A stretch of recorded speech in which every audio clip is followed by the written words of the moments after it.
Usually, if I know a video is going to get done probably well over 500 million views by now, I'd have my makeup done, I'd have my hair, I'm a girl at the end of the day, and I get a DM from a friend of a friend saying, I think you should see this, with a Twitter link. And it's the interview, and in 5 minutes it was on 250,000 views. My life literally changed overnight.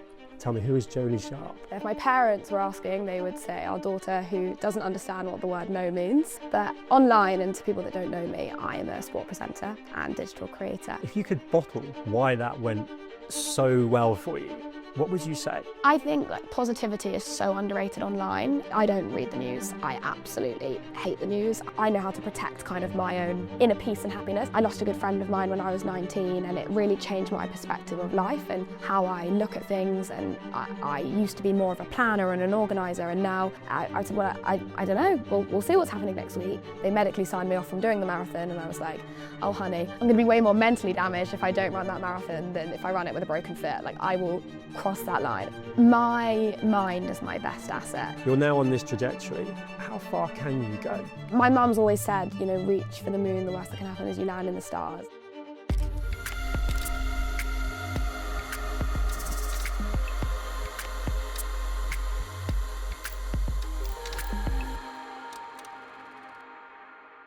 Sorry to interrupt. I've never asked this before, but if you can subscribe and follow, that will allow me to keep bringing extraordinary guests onto the show.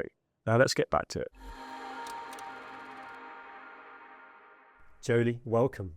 Thank you so much for having me. Pleasure. I'm looking forward to this. Tell me, who is Jolie Sharpe? It depends on who's asking. I'd say if my parents were asking, they would say our daughter who doesn't understand what the word no means. My friends were asking, they'd probably say our friend that's terrible at answering the phone. But online, and to people that don't know me, I am a sport presenter and digital creator that focuses primarily in football, Formula 1 and boxing, and loves their job. I think it's probably quite a one sentence. I love that though. And that passion, that energy you got for it, you can't fake that. That's what massive. I said that during my first exchange messages. So where's that come from? Because you've got the love of what you're doing now, the early influences, who and what. Yeah, I think I grew up in such a male-dominated world. My mum, my dad, and my 2 older brothers, but I have no girl cousins, nothing. So I was always playing Barbies whilst being in the garden watching my brothers play football, or every Sunday was watching my brothers, which then turned into boyfriends, now ex-boyfriends, watching them play football. Whatever it was always surrounded by sport. So if I didn't like football and cars, my brothers wouldn't talk to me. So I actually had no choice, which now I'm really grateful for. At the time, I didn't understand why they didn't want to do their makeup with me or, talk about what traditionally young girls would want to talk about. Sure. But it really, paved the way of my whole life. Yeah. It's funny because my mum grew up with a brother who was passionate about F1, racing, Ferrari. And when she met my dad for the first time, they were walking down King's Road. He did this sort of nudged, and he saw a beautiful car. He said, I bet you don't know what that is. And she said, it's a Lamborghini Miura. Oh. He said, that's almost what cemented the love. The whole, being brought up around boys can have some advantages. Yeah, absolutely. I mean, I think now realise what an impact they had on me. But, growing up, my weekends were so different to my friends at school, or, what I would want to do in the playground at school. All the boys would be playing football and I didn't understand why I couldn't play. Or I would, want to watch, and you'd have, girls making friendship bracelets, and I might do that for half of lunch. So I really had such a split of, I think, what, a child when I was growing up would have, with being a girl or being a boy. Sure. And it's worked out. So what a time for you to now be doing what you do with the progression of women's sport, equalising the men's, which for so long has been suppressed. Yeah, it was so different when I was growing up, and it wasn't that long ago. I mean, I'm about to turn 25, so I'm not speaking as if I've got years and years and years of experience, and I was 10 years old not that long ago. But it was a world apart from where we are now, and it's so amazing seeing when you go to a football game, whether I support Chelsea, whether that be a men's game, you'll still have little girls wearing full kits with names on the back. When I was growing up, that was really rare. So even in the men's sport, you can see more women coming through. And then obviously, the women's side of sport, how well the Lionesses, particularly have done, and the rise of not just women's football, but women's rugby, and what brands, sponsors, talk about FIFA. If you were a sponsor of the Men's World Cup, you kind of had to be a sponsor of the Women's World Cup. And that's so great to see. There's so many shifts. Sure. F1 Academy, and it's just inspiring to see. I think they the problem happens when people compare them directly. You know, men's football and women's football, I like to look at them, you know, completely separately. Have you got a favourite sport? It's like asking if I have a favourite child and I don't have a child. It's so hard. I have, you know, football and F1, I grew up. Boxing less so because, you know, most parents don't want their child watching such a brutal sport. Sure. But football and F1, I really grew up with, or football and cars, I should say, more so. So I think football's been more of a constant in my life the whole time. But there's something about working a fight night. You know, one of my highlights of my whole career is the Eubank Ben 2 fight that I worked at Tottenham Stadium. I always look back on that when someone says, give me your 3 best sporting events, that was definitely up there. Then you've got the glamour of Formula One and how much it's changed, and it's, you know, so many more women in F1 than there is in any other sport, in my opinion. I mean, I'm sure there's stats to prove me wrong, but from what I see day to day. And then you've got football, and there's 2 sides to football, I think. You have club football, and then you have tournament football. And for me, nothing in the world, no sport, beats tournament football. There is nothing quite like a whole country coming together, and we're off the back of the World Cup. So I feel that more so now than ever. But, you know, when club football's going on, I hate my Arsenal friends. Like, I have to block some Tribal. of them. Oh, they're just the worst. They're delusional. So you're competitive then? The worst, by the way. I'm a terrible loser. But I love country football. Yeah. So that's interesting, because what I guess you could say blew you up was that passion that through an interview at tournament football, which is what's in England, that was at the Euros? It was. You come out and then you were ultimately microphone put in front of you, did an interview, thought nothing of it, and then that blew you up and you went viral. Yeah, I mean, the story behind that is, to long story short, it is kind of wild, because I had a marketing agency at the time. I'm a workaholic. I dropped out of uni, and I'm quite proud of saying that. I think everyone has different avenues of their lives. You could say that COVID was my excuse for why I dropped out, but truth be told, I knew I was dropping out immediately. That lifestyle was for some, it just was never for me. I've always been a workaholic. Like, I have to be busy 24/7, all days of the week, always something going on. So I had my first job, and then that led on to me starting a marketing agency. And by 21, I had a team of 15, and we were the #1 partner for TikTok Shop in the UK. And I was loving it, but like quite early on, I was realizing, in business terms, quite early on, I was younger than absolutely everyone that worked with me. And I was dealing with things that I didn't have the experience for. I'd have a member of staff come and say that so-and-so had made them unhappy. Okay, I'm going to come back to you shortly. I'd go to the toilet, phone my dad and say, what the hell do I do now? But I loved it. But my passion of presenting had taken a big backseat, because I had an agency and, something to grow, and clients that I was, we were on monthly contracts with, or whatever it might be. So it was actually just before the Euros, I said to Georgina, who was my number 2 at the time, who still works with me now, that let's just get my account to 10K. All my socials were private because, might feel kind of contradicting, but I'm a very private person. Like, my personal life is never online. So all my accounts are private. I had like 3,000 followers on Instagram. But whenever I would get feedback, if I'd go for a presenting job, it'd be like, well, you just have no presence online. You don't even have any followers, and we're not looking for a total white label here. So I was like, right, let me get my accounts 10K. It's what we did. So Craig David, we managed all his social media. Ashley Roberts from the Pussycat Dolls, we managed all hers. We kind of knew how to make viral content. That was what we specialised in. So this was literally a week before the Euros. We're going out for the semis, me and my family. And I email every single broadcaster, every single radio station, every single sponsor of the Euros, this whole long blurb, hi, I'm Jolie Sharpe, here's my show reel, I will work for free, I just want the experience, I'm going to be out there, you don't have to pay for a thing, blah, blah, blah. No response. I'm LinkedIn hounding, you can't even imagine, like, I'm a dog with a bone. Just knowing I'm going to be out there and really wanting to just pursue my presenting more, because just kind of lost my love for it with everything that was happening with the agency. And I knew if I could keep the agency going and growing, it would. But in order to do that, I had to also do things that made me happy. Back to your roots of what you really enjoy. Exactly that. So no one replies, but Georgina and I come up with this idea, I'll take my mics, I'll ask a few fans some questions in the fan zone. My mum will be my videographer. I'll send the videos back to her. She'll edit while the game is going on. I'll watch the game. I'll come out and I'll post it. Film in the day exactly like that. And it's quite easy filming around England fans. Put the mics away, watch the game. We're all on cloud 9. We win 2-1. Ollie Watkins, like last minute, goosebumps. It was amazing. come out of the stadium and we're driving to Berlin that next morning. So my brothers said to me, like, Jolie, please, they know what I'm like. I will always stop for a camera and a mic. Please don't stop for anyone. Let's just take the back route. And I'm like, okay, fine, whatever. I don't want to have an argument with my brothers before a really long car journey tomorrow.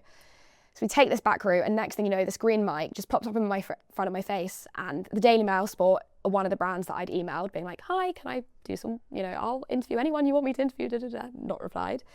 And answered a few questions. And funnily enough, they actually asked me some questions that I didn't answer, which never made the edit. Things that I've had media training in the past, so I thought, oh, they could be, taken a bit weirdly. And I just wanted it to be this really happy, like, it was exactly as you saw it. Usually, if I know a video is going to get done probably well over 500 million views by now, I'd have my makeup done, I'd have my hair, I'm a girl at the end of the day, I would be looking into the camera, I'd practice what I'm saying. If you actually watch the video, I've got no makeup on my face, glasses over my head, I'm so scatty, I'm like this, and walk away, I don't think anything of it. And my family are waiting, they're like, oh, this is what Jolie does, she'll just stop when we get to the car.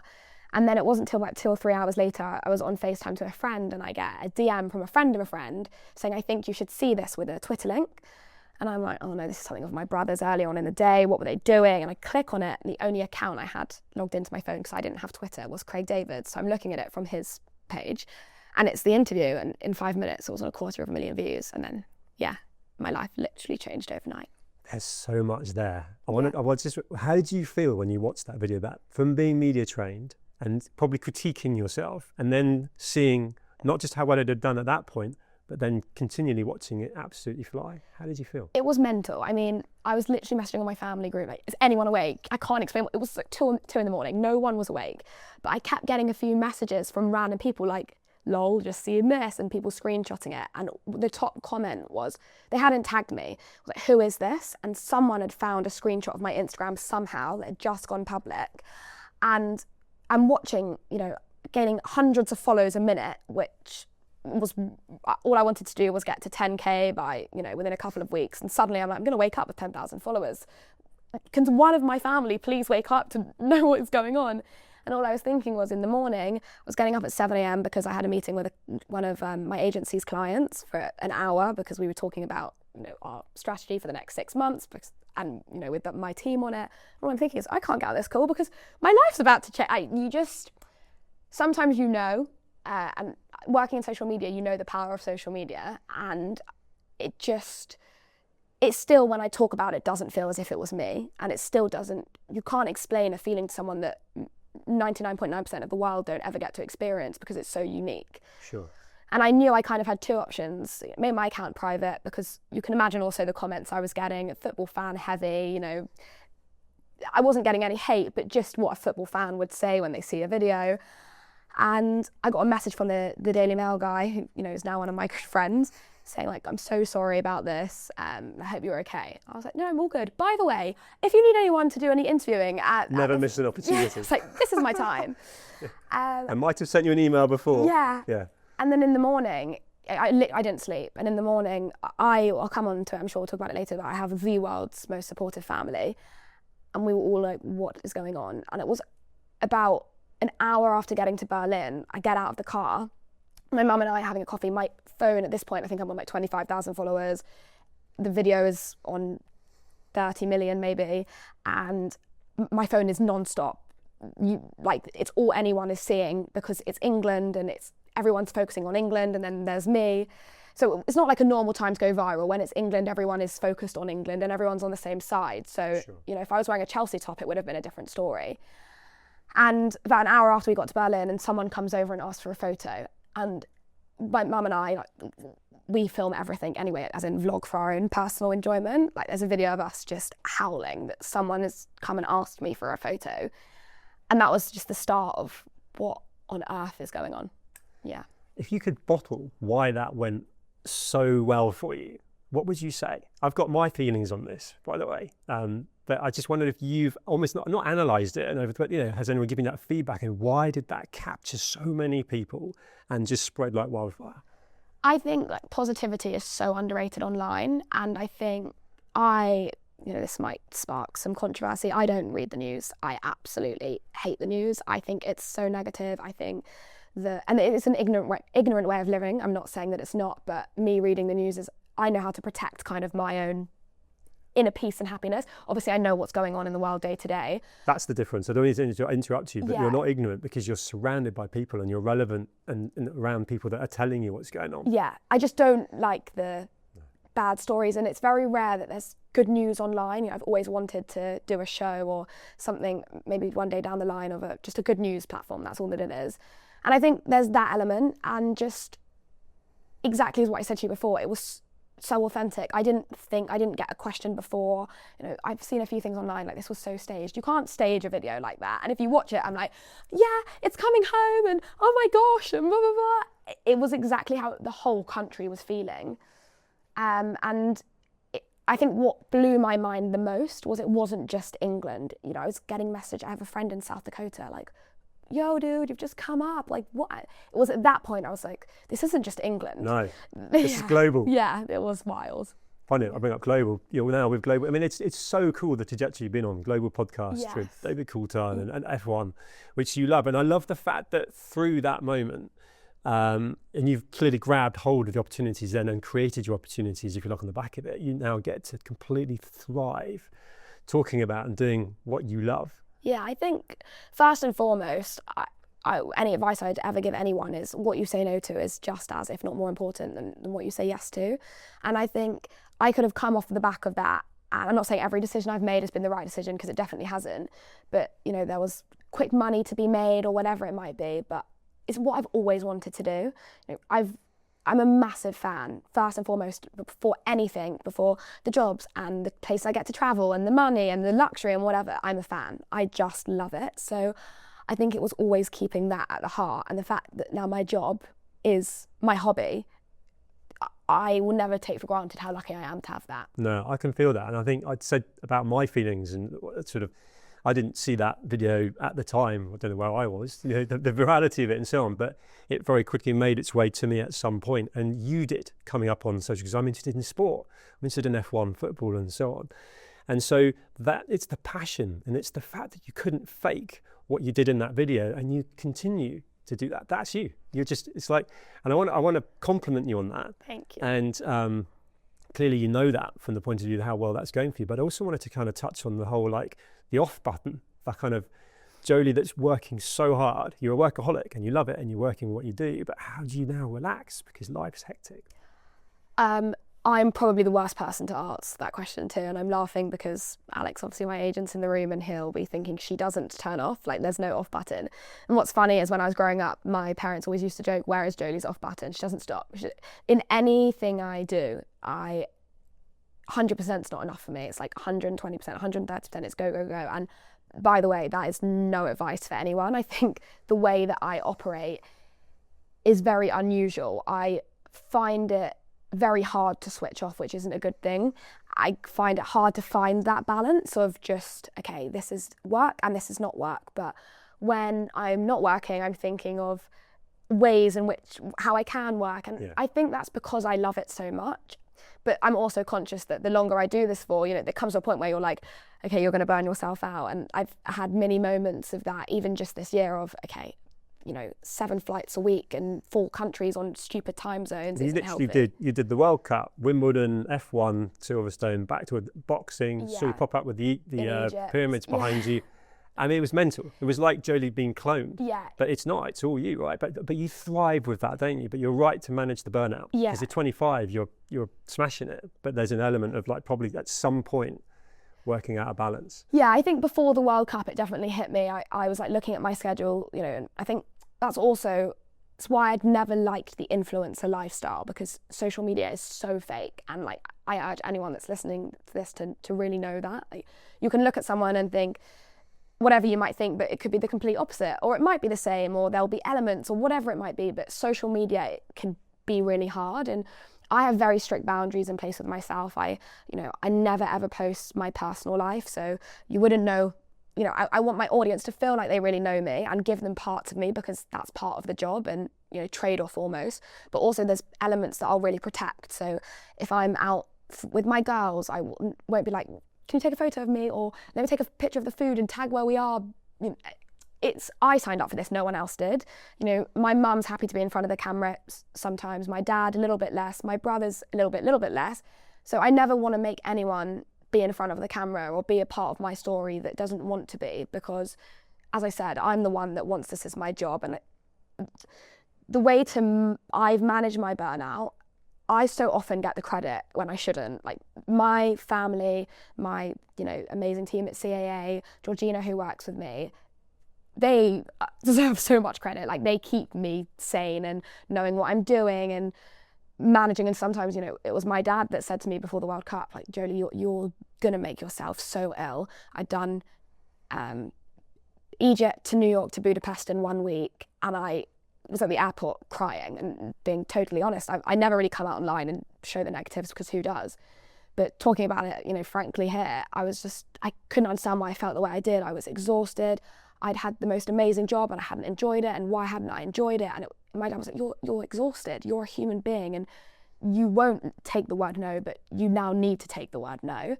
And it was kind of just like a realization that I can't keep going at this pace forever. Maybe I need to take more of my advice, because I now feel revitalized and I'm like, let's go again, and then I'll do it again. But you're learning all the time, right? Always. I mean, you've been on such a roller coaster, and you've embraced it, probably not just because it's your calling, but because the times where you were writing out to anyone and everyone that could potentially have you working with them and so on, and no one responded. So now you're going to grab hold of the opportunity and you're going to run with it, right? Yeah, it's that as well. And it's just, I mean it when I say working is what makes me the happiest. And I'm not saying that will be the case in 5 years, 10 years, I don't know. I live very short term. I lost a good friend of mine when I was 19, and it really changed my perspective of life and how I look at things. And I used to be more of a planner and an organizer, and now if you said to me, what are you doing next week? I'd say, well, I don't know. We'll see what's happening next week. Because I think if you have too much there's two ways to look at it. If you're too short-term sighted, you know, your goals aren't big enough, but if, you know, you're too focused on the future, you don't take what comes right in front of you. So I feel like I have quite a good balance on that. I definitely need to work on a balance of switching off and, sure, you know, looking back at how far I achieved, I'm my worst critic and I'm my worst enemy. Are you? Yeah. Interesting. But that's the competitive element to you, where you're actually in competition with yourself, right? Always.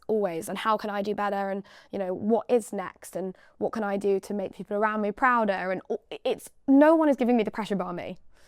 So there was always ambition in you, so clear, which is all part of your energy and drive.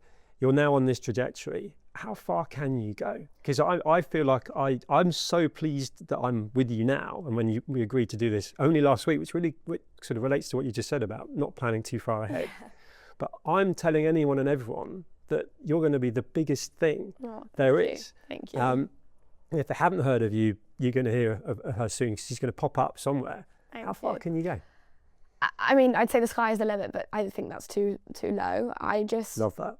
My mum's always said, you know, reach for the moon, the worst that can happen is you land in the stars. I had actually 2 pieces of advice from my parents. My mum always said that, and my dad always says to me, fix the roof while the sun is shining. And it's 2 pieces of advice that I think I subconsciously use every single day that they gave to me. And it's just knowing that there's no goal. I always get asked, you know, what's your 5-year plan? And my answer is the same, which sounds so cliche, but it's doing what I'm doing now on a bigger scale, as long as I'm still happy. Because that, the thought is just the most important. I speak to my friends who are in 9-to-5 jobs who love it, my friends who are in 9-to-5 jobs who hate it, people that do what I do and they hate it, and I never want to be at that point where I'm like, why am I still doing this? Because I don't enjoy it, so what's the point? You know, as I mentioned, my friend Joe passed away at 19. Like, life is so short, you don't know what's around the corner, so, you know, why the hell do anything that makes you unhappy? And I think I have that mantra so sewn and torn and in my brain that I won't allow myself to keep going if I don't enjoy it, or I don't allow myself to do anything that I don't enjoy. So yeah. No, it's beautiful. I mean, I'm super excited for you. Thank you. And you mentioned there's a mental health piece that actually you've managed and used for inspiration, losing your friend, perhaps the resilience piece of not being where you would have liked to have been, doing what you wanted to do, to then having the opportunity and grabbing hold of it. What about physical fitness? You look in great shape, and we know that helps you. And I wonder whether whether it's subconscious or whether it's deliberate, you choose to keep fit. That in turn helps the mental mindset. I'll really take that as a credit, because I'm probably the most unfit person you've ever met in your life. It's probably because you're walking to the airports and the Ubers and is that your fitness? Because I kind of assume that somewhere amongst this you're making time to do some stuff. No, I mean, I hate the saying I don't have time. I think everyone has time for the things that they want to have time for. At the minute, you can be forgiven. A lot of people can't, but you're just everywhere. At the minute, the gym just doesn't really do it for me, and it really should. I ran the London Marathon back for a charity really close to my heart, Rays of Sunshine Children's Charity. Sure. And I was running it, and then I was running it with my friend Joe, and then COVID happened, and in the period where there was no marathons, Joe passed away. So I then ran it with a stress fracture. They medically signed me off from doing the marathon, and I was like, oh honey, I'm going to be way more physically damaged if I don't run that I'm going to be way more mentally damaged if I don't run that marathon than if I run it with a broken foot. Like, I will cross that line. And when I did cross the line, I had no idea what was going on. Probably also terrible advice to do a marathon when they tell you not to do a marathon. But my mind is my best asset. I don't know if you know who Tony Robbins is. Of course. Tony Robbins is my goat. I went to... There's a lot of people's goat. Oh, I love... It's helped a lot of people, right? Yeah, and I did his course. Positivity. Yeah, in Birmingham. 3 days I walked on fire when I was 19. My dad and mum went 40 years ago, and they were like, we want you to go when you're ready. It was when I just started my agency, so I went. And that, again, altered my life in how I think. I've always been a positive person, but just how strong your mind is. Before I ran the marathon, the furthest I'd run was 13 miles. I'd never run further than that. And then on the day of the marathon, I got up and I did the marathon. Again, it's terrible advice. I was also in A&E the next day. But for me, it's just like mind. And I do need to, back to your point about physicality, definitely need to get back in the gym, because it's not healthy, and I won't always be able to just count on my metabolism. But yeah. I want to just finish on that sort of young girl that, dare I say, had the hairbrush, singing into the mirror or presenting to the mirror. Was that you? Also terribly, yeah. Yeah. So then to just one way or another work out how to make that work for her. You're a role model to a lot of people. I mentioned to you on the message, I've got 2 teenage daughters, and I want them to be able to follow their passion, their dreams, which is what you're doing. What advice would you give? Because a reason why I asked that is because you were already trying really hard. You know how hard you've worked to get to where you are. And I think it's really important to champion that. Yeah. So many people want to and are aspirational. And with a bit of reflection now amongst this crazy trajectory, what advice would you give to them? I think a few things, be delusional enough to think it's possible, but smart enough to make it happen. I kind of live by that. My dad has always said that your biggest strength is that you don't take the word no, and my biggest weakness is you don't take the word no. That word doesn't exist for me. Everything is possible, and there's always ways around it and routes to get there. And if it's not now, it's when, it's not never. Even when I speak, I probably sound like I'm quoting machines, but it's so ingrained in my own head of how I think and believe and wake up every morning. And your brain doesn't actually know the difference between a truth and a lie. So if you wake up and tell yourself every morning, this is very personal, but when my boyfriend and I broke up when I was younger, my dad, and I was, as all teenage girls were, on the floor, so upset, not sure I'm going to get over it, and, thinking the world's ending.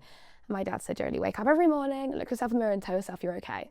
And I was like, it's not going to make a difference. It just not that, right? And if you've not been there with your daughters yet, you'll get there. And I eventually did it, and I woke up every morning. I was like, I'm fine. And the next thing you know, you're fine.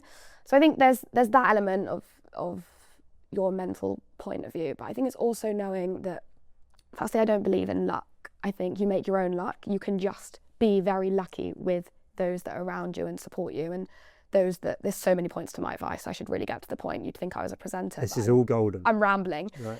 The people that you surround yourself with are so important. But I think, I always use the red car theory, that if I said to you, how many red cars did you see on your way here? You'd probably say, I don't know. If I said, well, on your way home, I'll give you £100 for every red car that you see. Suddenly you'd see a lot of red cars. Yeah. It's exactly what I use with the analogy with the interview that blew me up, that I have stopped for 1 million interviews, and it just so happened to be that one was the one that changed my life. And I'm not saying to an aspiring presenter that's watching this, stop for 1,000,001 interviews and you'll get there, because the world works in in weird ways, but you miss 100% of the opportunities you don't take. Brilliant. Like, I can't express that it's not every day is a good day, and it's so hard, and it can be lonely, and it can be sad, and you can think, I've spent 1,001 times dreaming about this moment and it didn't live up to it, or I spent 3 days editing this video and it flopped, or whatever success looks like to you. It's so hard, and it's more about the days that you get yourself up when you've had the bad day than how you celebrate the good days, I would say. So just keep going, and don't take the word no ever. It's golden advice. Talk about going and going. I could keep going with this conversation. I'm conscious of time. I want to end on one thing. I feel like there's a beautiful intersection that you come into this career, if you like, through the traditional presenter would have turned up at the F1. Yeah. Microphone in hand. We're ready, we're live, go, present. And then in the same way that they took themselves there, maybe prepping and thinking about the day and making some calls, whatever, then they leave. You are doing content on the way to the F1. Come follow me, to the camera. Probably have someone filming yourself being filmed, and then preparing that whilst making more while you leave. That sounds exhausting to me. Oh my gosh, it's never ending. I think the best way to explain it is, I was in Budapest for the Grand Prix just recently, and I have to say, shout out to the AWS team because they were so lovely. They're amazing. But the physical camera goes away, and then you've got the cameras of the actual, client agency who are always on. So they end up being the most ridiculous 18, 19-hour days, because even though you might not be filming the whole time, you know what it's like. You're the one to be there smiling, happy the whole time. Get to your hotel room and be like, oh. Well, that must be a moment for you, because I've got energy. That's a key connection we had with me. And people say to me at the end of today, when I've filmed with however many people, they say, you must be exhausted. I'm wired. And I'm preparing content, I'm doing stuff, but I'm on a tiny level compared to you, and also fits and starts, whereas you're constant. And I think I just wanted to capture that, because if anyone ever says, oh, she's so lucky one day, or I'd love to do what she does, it's actually making the point, well, actually, you've been really innovative. Not only have you grafted and put yourself in that position, like you said, to be there, to take advantage, but you work bloody hard. Thank you, yeah. I mean, look, I can shout about it from the rooftops. It's also the amazing people I have around me. Really early on, I decided when the agency wasn't, where my passion was, and I dissolved that in the right way. Georgina, I didn't necessarily have the finances of warranting having a full-time employee, but I knew the importance of it not just being me. I needed someone to be creative with, someone when I'm, filming this right now, she's in the office editing a video that's going to be going out later tonight, and you can't do it alone. So it's also knowing kind of when to take a step back, and having the people around you are so important. But I would say today's day and age is probably the hardest time to make content. It's so saturated. The World Cup, I was posting like 9 times, a day on so many different platforms, and it still didn't feel like enough. So you're right, it's exhausting, and it's back to my point on advice. Like, it's not easy, and the only way through is to keep going. Go, more content, and doing things that are different. And also innovating. How do you I think what's so often missed, and I'm not saying I am the gospel of content, but I just make content how I like to watch content. I watch everything on 2 times speed. I listen to my voice notes on 2 times. I talk in 2 times. Everything in my life is 2 times. So I make my content that way, with that in mind. Like, no one wants to see me talk for so long, or no one. And then you have different things where they do, like a podcast like this. It's a different audience, but every channel. So is this Jolie slowed down? I still feel like I'm talking as many miles an hour. But I match that vibe, so it's great. I mean, the whole thing for me of watching you get to this point, being able to meet you, have this conversation, and see where you go is super exciting. I'm so grateful, because I know you've got to go now. We've got 1 minute until the time you said to me to be out of here. That's your schedule. That is how you're living. But heartfelt thank you for making time to do this. And thank you so much. I genuinely think you're a role model and an inspiration doing it. God, you'll set me off. I'm also hella emotional. It's probably the lack of sleep. No, it's a huge respect for you. And in a new world for me is sort of content creation, if you like, and how much I'm doing and how much I'm working on it. And then I see your output, which means I don't see all the work behind it. I know how much you're doing. It's mega. I on my last point, I wanted to be an actress when I was younger. I did drama. All drama schools, drama plays, drama GCSE, drama A-level. I always wanted to be an actress.